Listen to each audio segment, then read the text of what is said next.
Okay, ladies and gentlemen, welcome to our next podcast.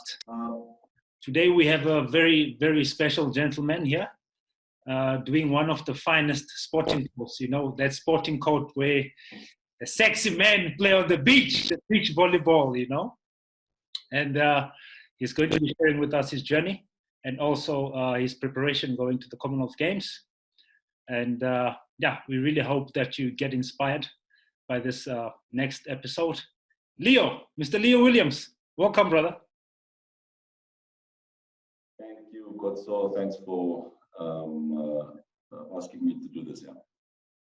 Fantastic, brother. You know, Leo was just saying to me that we have 100 and only 100 and something followers, so we need to get our socks up. So please don't just watch our stuff, just follow us, and then we can start growing like that. Leo, brother, why beach volleyball? I mean, what's not to like about beach volleyball? It's fun in the sun, it's in the sand, it's beautiful people, and you keep moving. So why not beach volleyball? Yeah. Did you do this like when you were already young, or did you start quite late in your career? No, I started late. Everybody plays cricket and soccer in South Africa, so that was my my beginning. I started with cricket and soccer.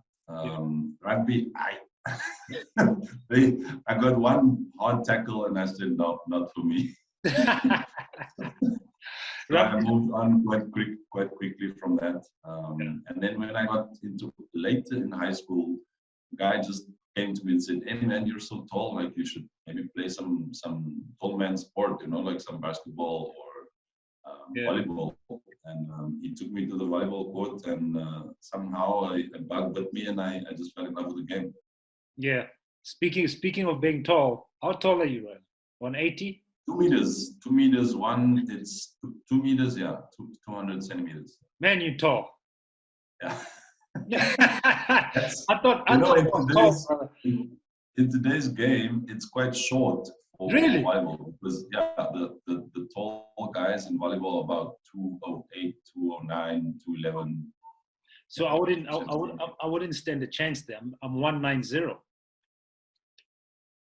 Well, I mean, if you can jump, then, and I mean, I think you can jump. So, yeah. Tell me about your background. Where did you grow up? I grew up in Mitchell's Plain, in Lentegeur. This was like the late 80s, beginning 90s, and then after I finished high school, I moved to Retreat Steenberg, where I lived for about 5-6 years. But yeah, most of my background is from Lentegeur and Mitchell's Plain.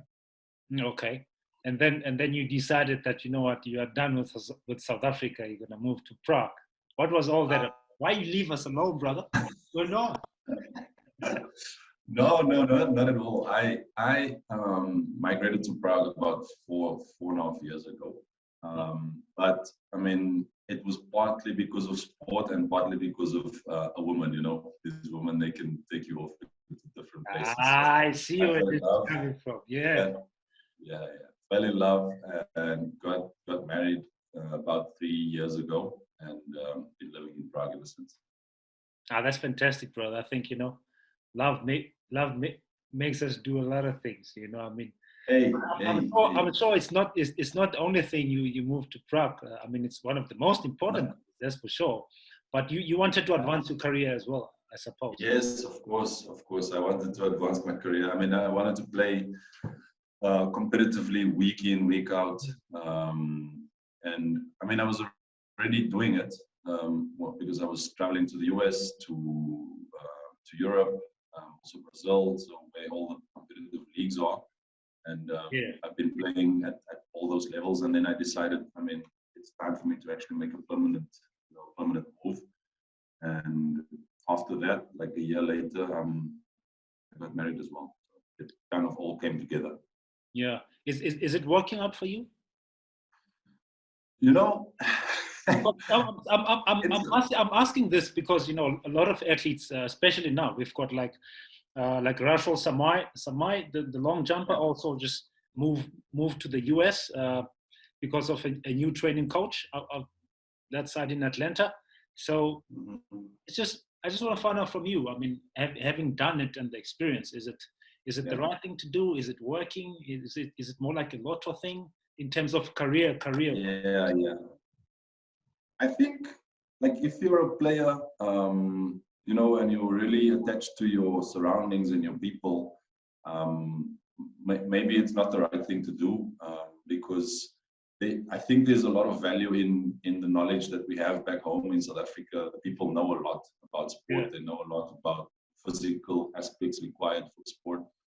I think we have a lot of admin and sporting etiquette, and besides that, also sports IQ. I think it's very high in South Yeah. Africa, and I think we sometimes don't think that we have it. But actually, there's a lot of knowledge in the country. So if we, like, for a young guy, I would suggest that you build a team and stay in South Africa and really prepare hard with your team, because the harder you prepare with your team locally, the better you are able to actually take on the world. Yeah. But when you do compete in, let's say, different countries with the best, I think there's no replacement for that. So you kind of need to prepare well and then go and compete, and then come back, lick your wounds, prepare again, Yeah. and then go again. But the path I chose was to actually, like, live here. I wasn't as attached to my surroundings, but later it started getting me, family, friends. You're all alone here in Europe, and you don't. There's nothing that can replace that, that feeling of being at home. So it's Yeah. definitely something that's missed. Yeah. No, definitely. And then in terms of, also, we have to look at the fact that it could be also financials. Some athletes feel like they're not getting the support that they need, and Mm-hmm. in South Africa, particularly South Africans, Yeah. it's not like one of the European countries where a lot of money goes into all the sports, like properly proportioned across all other sports, not just only two or three, like soccer, like rugby and cricket, and the rest of the other sports get neglected. In Europe, it's everything is just balanced. So it could also be finances. Do you think when it comes to finances, it's a good move? Like, you can get a lot of sponsors when you overseas, then. Yeah. But look, I think the athletes here benefit from the programs that the government and the federations put together. Which ones? They have big programs here. They put stuff together in terms of each athlete being supported, even from junior level, right through, with results. So it's not based on who you know or anything like that. So it's based on results. So that's, I think, for them is a big, let's say,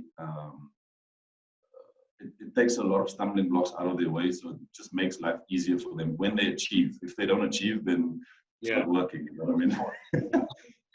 That's a sentiment of sports. If you don't achieve, that's it. That's it. Yeah. So, but in terms of sponsors, of course, if you start achieving results, then it's much easier to get sponsors. And here in Europe, it's been easier for me to actually talk to sponsors, and because I'm not from here, they were obviously somehow a bit more open to the door. I don't even understand how that works, but anyway, so people are more welcoming to talk to somebody that's different, exotic, that they can kind of bring their brand out that way. So it really, I had a good welcoming from sponsors. Yeah.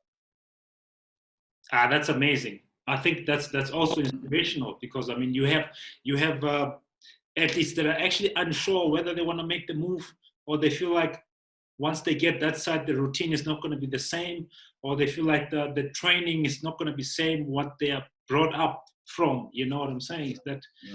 But I think if it's worth the try, athletes should take it. But I'm not saying that they should compete for another country. No, that's a different story. No. That's a different story. I've had that when I moved here. Everybody said, "Well, now you're married here now. You might as well, change the citizenship and play for Czech." And it's really not something that I would even consider because, you know, I love my country and I would always want to represent South Africa, you know. So Yeah, but you know what? We love our country. You know, we love our country. I mean, I had speaking from experience when I was in high school in grade 10, I was offered a scholarship that when I'm done with high school, I can go and study in Nebraska, you know, have a new coach, get everything sorted out for me, you know. And I refused it, you know, simply because I thought I've got a good coach. I think I'm capable of achieving without leaving my country.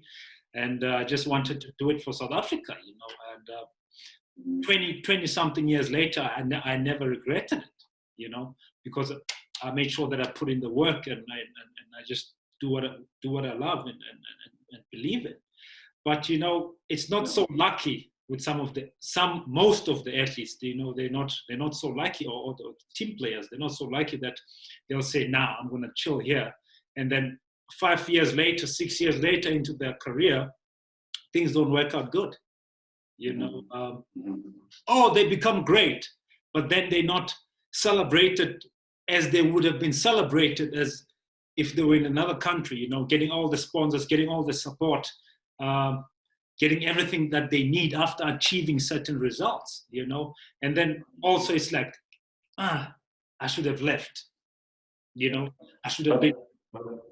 That comes back to the question of why are you doing what you're doing? If you're doing it for the fame and for the people and to impress sponsors and impress people, then then you should have left. But if you're doing it for you and you love it, you can do it wherever you want, man. Yeah, correct. I suppose the love of it, but also the love of it doesn't quite die when you go and represent another country. You know, I mean, for me, it was all about the love of it, and it was all about, no way I'm going to leave South Africa. You know, I'm like, what? Leaving my country? You know, I just did not see it. Although I was not attached to anything. I mean, I was still a schoolboy, you know, but I just I couldn't see it. But then what I saw with some of my sports friends at that time who went overseas is that most of them never achieved much. You know, they never achieved much. And at the time that they were in South Africa young, it's like they had so much potential, but something happened once they get that side. I don't know whether it could be a culture shock or it could be just different way of training, you know. I mean, the people eat much more in America. When you get there, the culture shock is burgers plus extra large Coke, extra large chips. Tell me about it. So that's the thing. But anyway, you guys qualified now for the Commonwealth Games, and you did that in Ghana. How was that? And it was a windy event.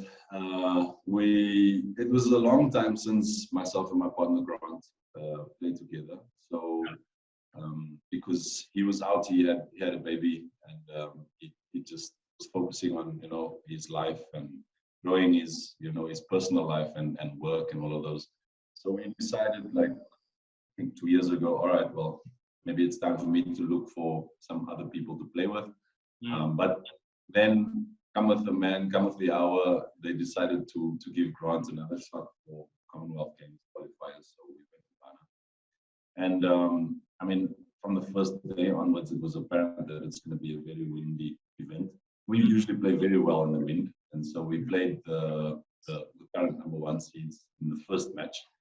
Yeah. And I think from the first point onwards, there was this nervousness that maybe we don't quite cut it anymore, you know, like maybe we just can't do it. And then slowly as the game warmed up, you know, we got into it and we actually beat them that match. And just some belief flowed back into us, like, hey man, we're not done with this. Yeah. And, all the other opponents that we faced were pretty similar match styles, like pretty similar levels. So it was all very, very good competition. And we played Kenya in the quarterfinals, in the semifinals. And as soon as we won that match, we qualified for Commonwealth Games.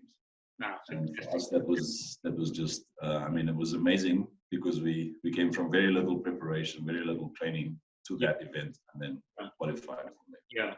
Yeah. And how are you guys feeling right now? I mean, the Commonwealth Games is less than 33 days, I think, at the moment. Yeah. And what is your feeling regarding these coming up championship? Are you expecting too much, or do you think that there's still some hurdles that you still need to go on? Well, we just, you know the periodization plan. So we've just finished our heaviest physical preparation in the gym, and we're really like pushing in the speed work and explosive part of our program now. And then we should be meeting in about 2 weeks. Grant will be coming to Europe, so we'll be competing and preparing further in Europe. And then from there, we'll be going to the Commonwealth Games. So there's a few things that we still need to iron out, but Grant and myself have been playing together for 8 years. So we're like a well-oiled machine. It's like we need a few sessions together, and then we understand the game. So we have a huge IQ in terms of the sport, so we know exactly what the signs are, what the call is. I mean, it's like a rugby player. If you tell a lock, you need to jump a little bit back, you're going to throw the ball there. Right. He knows it, he does it, he executes it, and he's a professional, so he can do it. So that's basically where we are. For our expectations, I think all the teams going there are obviously vying to try to get to the podium positions. I think we have a very good chance. We have in our pool, we have Australia, which is obviously South Africa's number one enemy in all sports.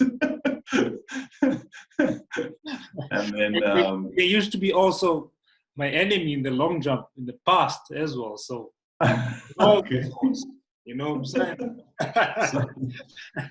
So we have Australia, we have the Maldives, and then we have Rwanda. So I think out of the pools, I think we have a best opportunity to really clear the pool. So our first match will be against Rwanda.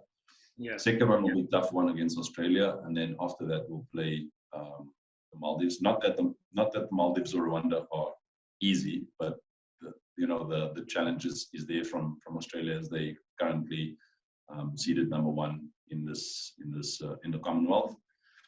And I mean, once you get out of the pool, anything can happen from there. So I really see us getting out of the pool, and then from there we can fight for the quarterfinals and semifinals. Yeah, absolutely. I think championships are really weird. Anything is possible. You might find one of the best teams in the world just falling out. Yeah. So and I think with our team, I mean, we've proven it for many years. It's not over until it's over. A lot of teams, when they're behind, they can they give up, or they when they're down. I mean, I remember years ago we were down 18-11 now, and the game finishes at 21, right? So we're playing against Germany. We were down 18-11 in the second set, so it means they just need three points and the game's done. We ended up winning that set 27-25, and then won the next set 15-11. And it was the first time South Africa beat Germany, but for me, it was just the first sign that we don't give up. We just don't give up. So I think with that attitude, we have a good chance. Yeah. Speaking of not giving up and having that type of self-belief in yourself, and also to your teammate, what sort of rituals do you follow? Do you sort of have some sort of inspirational quotes that you live by? You know what I'm saying? That just keep going in the game. Yeah, I mean, it's I have a lot of motivational quotes and talks and videos that I watch, and I try to feed my mind and my body positivity all the time, so that it's not just what I eat and how I train, but it's also what I think about. Yeah. It's the soil. The mind is the soil, and if you plant the seed there, positivity or negativity springs from the seed. So I try to keep positive outlook on life and on sport. So yeah, I definitely have a lot of rituals before I prepare the night before. I think about how I would like to perform, and then when it's competition day, I do my warm-ups before 1 hour. I do stretching. I do those are the basic rituals that athletes always like to do. I have my music playing, in my ears, and just alone in the bubble, just really just increasing the focus levels, and self-actualization and just speaking what you would like to have happen, all the time. It can be anything that I put to my mind at that time. Yeah. Mm-hmm. No, correct. I think having some sort of rituals that keeps you going is so important as an athlete. I used to meditate a lot. I used to go to a sports psychology, and we'd run through the game in my mind. How I wanted to be, how I see the game going from first attempt all the way to sixth attempt. So that's very important. Now, Team South Africa has psychology in the team, traveling with the team. Do you think that's useful? Have you used them before? Of course. Psychology is, this game at this level is all about psychology, I think. Physical ability and skill really gets you so far. Mm-hmm. And the rest of it is played between your ears. I believe the rest of it is played between your ears. Strategy is something that is trained, and you can learn it. But if you don't have the capability or the confidence to actually execute that as it should be at that specific time under pressure, it springs to psychology. So I believe it's one of the most important aspects. Of course, physio is also important. As important, as important. So as important. So it's very strange. The athletes that don't even go to physio, Ow. And then they just get all these injuries, and they keep asking themselves, why? It's like, if I can go every day to physio, I'll go there. Exactly. But people like me, like for instance, the type of athlete that I was, I wouldn't have. Let's say I'm jumping on Saturday, and today is Tuesday. Tuesday will be the last day that I'm going for the physio, and then Wednesday, Thursday, Friday, I don't want anybody to touch my body. Yeah. Like it depends on touch. Yeah.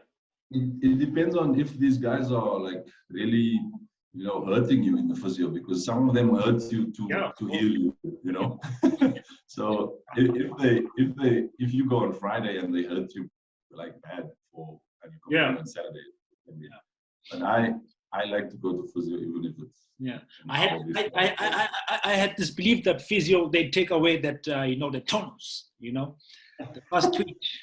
They make my muscles lazy the next day. So I'm like 3 days before competition, nothing, nothing, It was just a strange thing, It's also in the mind also, Mm-hmm. So tell me, brother, are you doing anything else besides sports? Yes. I work now. After taking the move to Europe, although you play, it's very good, but the currency here is. I didn't expect that. No, I feel you though. I feel you. So if you wanna keep up with the Joneses, then you need to make some money. Need to make some money. What's your advice with athletes? Should they? Do you think they should do entrepreneurship while they're still competing, and also just going into corporate as well, or should they just wait until they retire? Well, it depends on the level. I mean, if they're international level and their income is sustainable, and they can see that there's a future. But even here in Europe, what they mostly do is that the athlete studies while he's playing professionally. So their career of studying and playing is between the ages 18 to 32, and they study completely, like somebody will study law, somebody will study, as a doctor or something like that. But it's completely funded, so they don't pay for anything. Their living expenses are completely paid. They don't have anything to worry about. And then also they have, most of their relatives have lots of money, so so they can really afford to do it, But I think in South Africa, if it's somebody from Mitchell's Plain or Khayelitsha, I study. While you're playing, study. And when you have the chance to find something I'm just talking from my perspective. As soon as I was able to earn money to actually help, back home with my family, help out the house. Yeah. It was a big help, and I was a waiter in Spur, just earning some, few hundred rands a day. Yeah. But even that helped, so it made my life easier. And as soon as you don't have that worry about, hey, I don't know what I'm eating this weekend, at least now you can focus when you're playing there. You can focus. I think that's very important. It's very hard to focus when the stomach is empty. Always say stress, man. Just stress. That's it. You can't focus, especially if you're gonna be in a competition season. I think this is what the corporates need to understand. This is what the sporting governance or the sporting fraternity need to understand, that it's very hard to compete when you have stress, when you have financial stress. Financial stress, yeah. Very hard to compete, and also it's not so easy, man. And you can't get medals, and everybody wants medals, right? Everybody wants medals, right? Everyone. South Africa wants medals. Even those who don't know which games we're playing at the games, which sporting codes are they? They'll still want medals, but they don't even know which sporting codes even exist. It's all that pressure. It's all that pressure too, and all those kind of things. Yeah. And we know how Twitter is. But nobody understands actually what it takes to be a top athlete. It takes a lot, and finances. It's a huge part of it. Huge. So I hope South Africa catches up one day. To put all our sports people actually at the top. With everything proportioned properly in terms of support for all the athletes and for all the teams. So I hope that will go well. So I just want to ask you one last question. What you got? Do you think there will be a time where you guys win against Australia?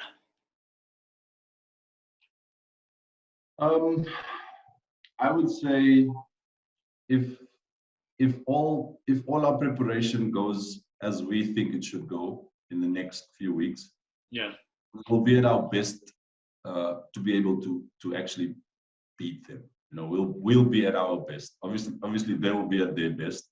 So it will come down to execution on the day. I know that they're number one.